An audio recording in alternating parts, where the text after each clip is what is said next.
Hello दोस्तों, मैं आप लोग के लेकर आ गए हैं 7वां चैप्टर हिंदी क्लास 12th के। तो 7वां चैप्टर में है ओ सदा नीरा। 6 चैप्टर तक आप लोग के बता दिए हैं। अगर जो आप लोग नहीं देखे होंगे तो पीछे दिया हुआ है, देख लीजिएगा। 7वां चैप्टर में है ओ सदा नीरा, जिसका लेखक है जगदीश चंद्र माथुर। ओ सदा नीरा के लेखक कौन है? जगदीश चंद्र माथुर। 7वां चैप्टर है ओ सदा नीरा, जिसका लेखक है जगदीश चंद्र माथुर। लिख देते हैं जगदीश चंद्र माथुर।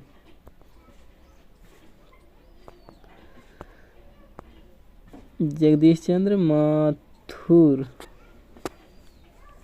तो याद रखिएगा जगदीश चंद्र माथुर होता है। उनका जन्म हुआ था 16 जुलाई 1917 ईस्वी में। उनका जन्म कब हुआ था? तो 16 जुलाई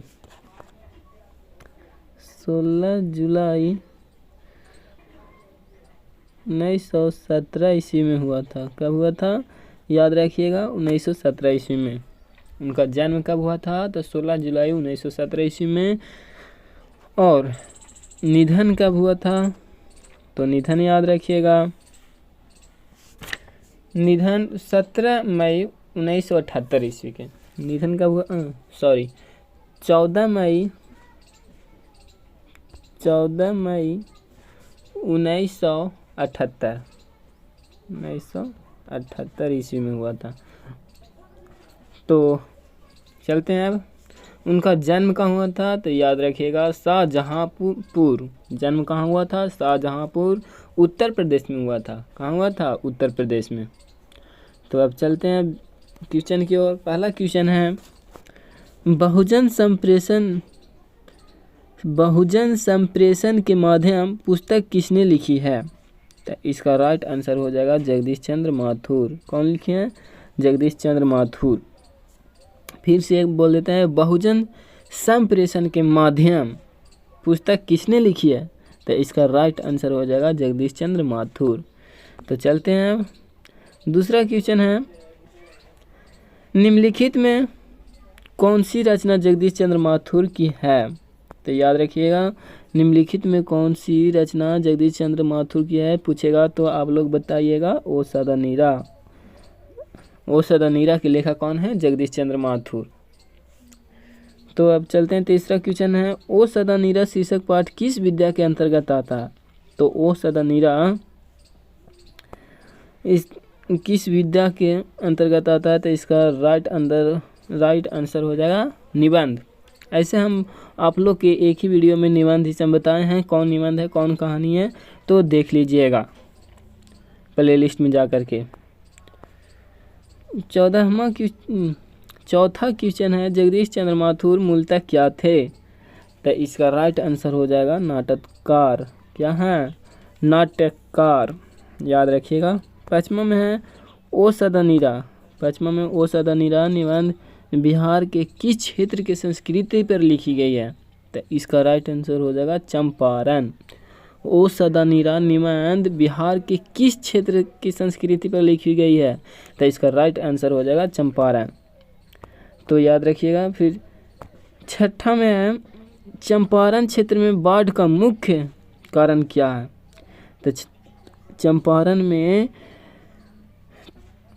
क्षेत्र में बाढ़ का मुख्य कारण जंगलों का कटना है।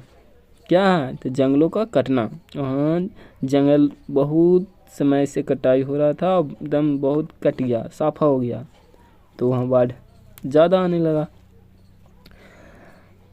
तो 7वां में है, माथुर जी किस राज्य के शिक्षा सचिव नियुक्त हुए? तो इसका राइट आंसर हो जाएगा मध्य प्रदेश के। माथुर जी किस राज्य के शिक्षा सचिव नियुक्त हुए? तो कब? मध्य प्रदेश के। कहाँ के? मध्य प्रदेश के।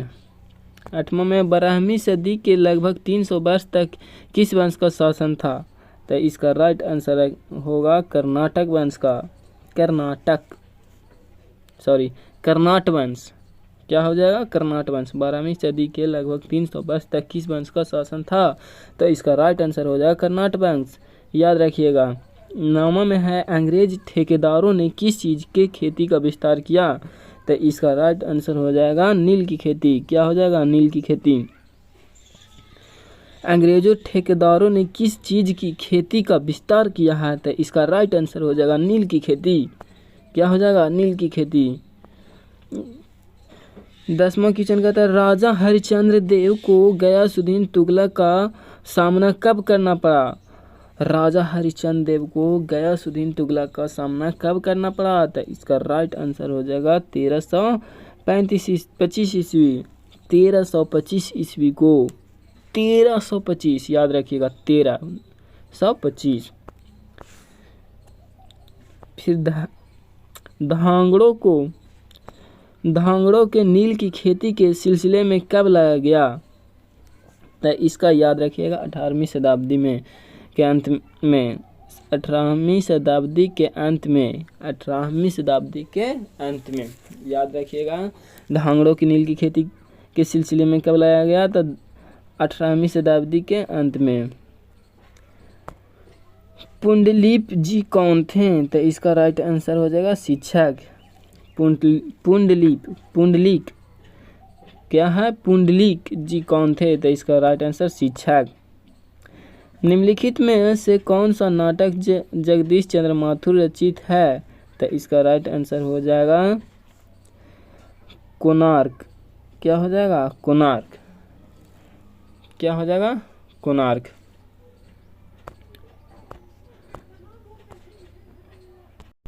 नाटक और भी लिखे हैं जिसमें हो जाएगा ओ मेरे सपने। ओ मेरे सपने लिखे हैं, मेरे श्रेष्ठ भी लिखे हैं, मेरे श्रेष्ठ भी लिखे हैं, जो मेरे श्रेष्ठ एकांकी लिखे हैं, कोणार्क लिखे हैं, फिर बंदी लिखे हैं, फिर शारदिया लिखे हैं, फिर पहला राजा लिखे हैं, फिर दशरथ नंदन लिखे हैं, मतलब बहुत से लिखे हैं। तो याद रखिएगा आप लोग, मेन इसमें कोणार्क है। वो मेरे सपने भी है, याद रखिएगा। तो 15वां क्वेश्चन कहता है कि माथुर जी को भितिहरवा पहुंचने पर कौन मिले? तो इसका राइट आंसर हो जाएगा पुंडलिक जी। कौन? पुंडलिक जी कौन थे? देखिए यहाँ पर देखिएगा आप लोग, पुंडलिक जी कौन थे? तो इसका हो जाएगा क्या? तो इसका था शिक्षक थे। यहाँ पर 15वां क्वेश्चन में कहता है कि माथुर जी को भितिहरवा पहुंचने पर कौन मिले थे? तो पुंडलिक जी वहीं शिक्षक मिले थे। तो याद रखिएगा कौन मिले थे? शिक्षक जी। पुंडलिक जी जो शिक्षक हैं, क्या हैं? शिक्षक। 16वां में पुंडलिक जी ने निर्भीकता किससे सीखी? तो इसका राइट आंसर हो जाएगा गांधी जी से। पुंडलिक जी ने निर्भीकता किससे सीखी? तो राइट आंसर गांधी जी से। 17वां में है कोणार्क वंश के राजा हरिसिंह को किसका मुकाबला करना पड़ा? कोणार्क वंश के राजा हरिसिंह को किसका मुकाबला करना पड़ा? तो ये आप लोग के बताए थे गयासुद्दीन तुगलक।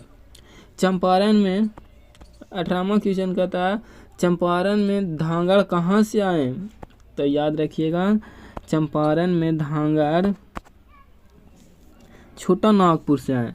चंपारण में धांगड़ कहाँ से आए? तो छोटा नागपुर से आए। कहाँ से आए? तो छोटा नागपुर से। तो याद रखिएगा। गांधी जी चंपारण कब आए थे? तो इसका राइट आंसर हो जाएगा 1917 ईस्वी में। गांधी जी चंपारण में कब आए थे? तो 1917 ईस्वी में, याद रखिएगा।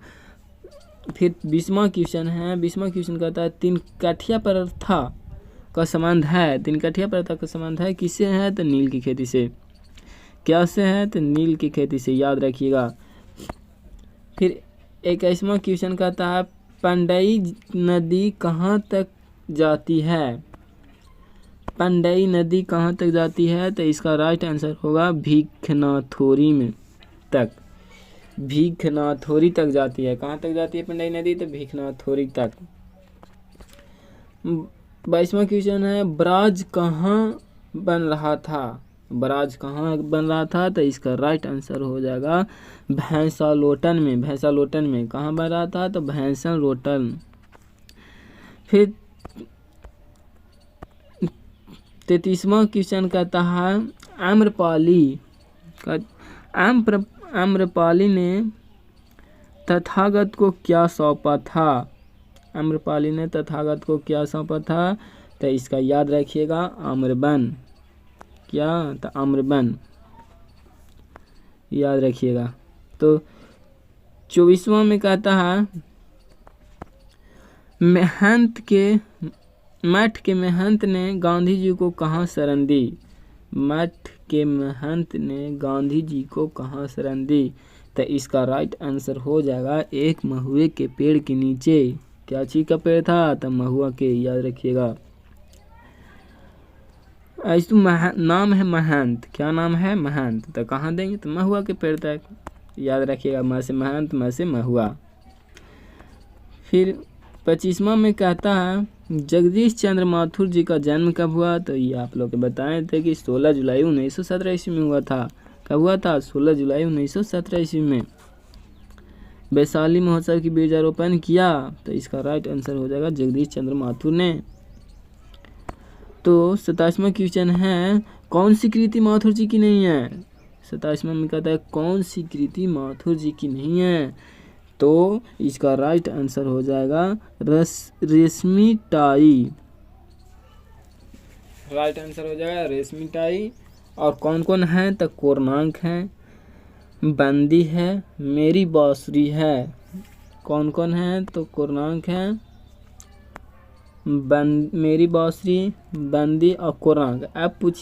अब पूछेगा आप लोग से आखिर कोरनांक क्या है, तो नाटक है, ये बताए थे। बंदी भी क्या है, तो एक नाटक है। और मेरी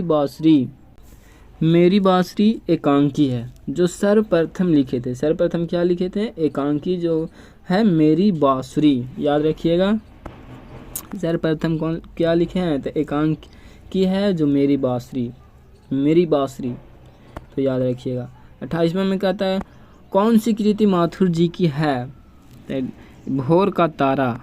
क्या है, भोर का तारा भी है। कौन लिखे हैं भोर का तारा, तो माथुर जी लिखे हैं। 29वां में बोलते क्षण किस साहित्य विद्या की कृति है। बोलते क्षण किस साहित्य विद्या की कृति है, तो इसका राइट आंसर हो जाएगा निबंध।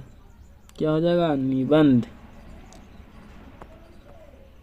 30वां में कहता ओ सदनीरा किसको निमित्त बनाकर लिखा गया है, तो ओ सदनीरा गंडक नदी को निमित्त बनाकर लिखा गया है। गंडक नदी में ही बाढ़ आता था। 31वां क्वेश्चन में थारन शब्द किस शब्द से विकसित है, तो थारन, तो थार। क्या हो जाएगा, थारन, तो थार ना हटा देना है, तो याद रखिएगा। फिर कहता है बिहार के सुप्रसिद्ध संस्कृत उत्सव वैशाली महोत्सव का बीजारोपण किसने किया, तो इसका राइट आंसर हो जाएगा जगदीश चंद्र माथुर जी ने। कौन किए हैं, तो जगदीश चंद्र माथुर ने। ओ मेरे सपने क्या है, तो इसका राइट आंसर हो जाएगा नाटक।